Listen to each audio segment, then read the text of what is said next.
আমার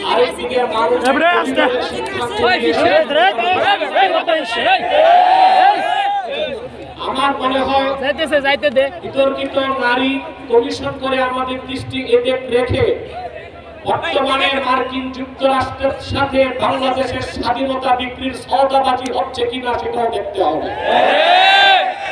হেফাজতে ইসলাম বাংলাদেশ শুধু দাবি করবে না, সকল মাসলাকের মানুষের পূর্ণ সমর্থন হেফাজতের প্রতি আছে, কারণ হেফাজত হচ্ছে বাংলাদেশে সর্ববৃহৎ ইসলামী অরাজনৈতিক সংগঠন।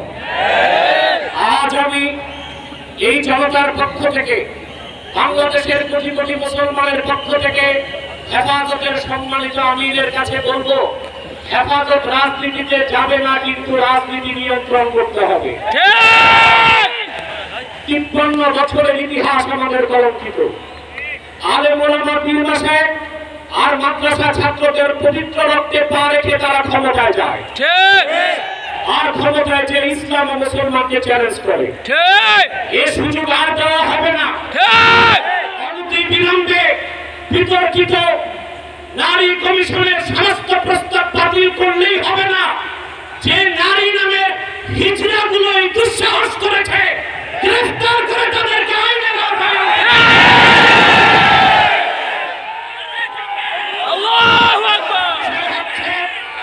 ডক্টর ইউনূসকে বক্তব্য পরিষ্কার করতে হবে।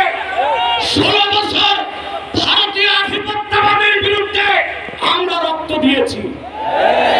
সর্বপ্রথম সকল প্রকার শিরক, কুফর, রামবাম, নাস্তিক আর ভারতীয় আধিপত্যবাদ ও ফ্যাসিবাদের বিরুদ্ধে রক্ত উৎসর্গ করেছে শাপলা চত্বরে হেফাজতের আলেম ওলামা কর্মীরা।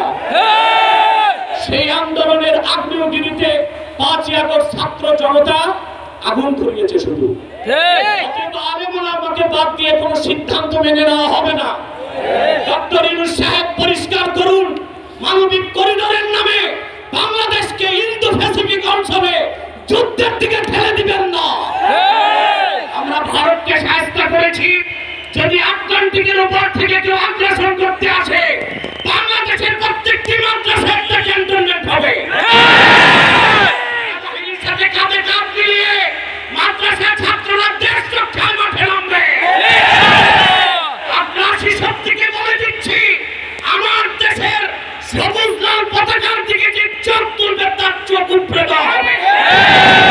আমার বাংলার কোন 1 ইঞ্চি মাটিতে আগ্রাসনের থাবা বসালে সেই কালো হাত ভেঙে দেওয়া হবে। বিদায় লগ্নে আরো 3টি দাবি আমাদের পক্ষ থেকে ব্লাসফেমি আইন করতে হবে।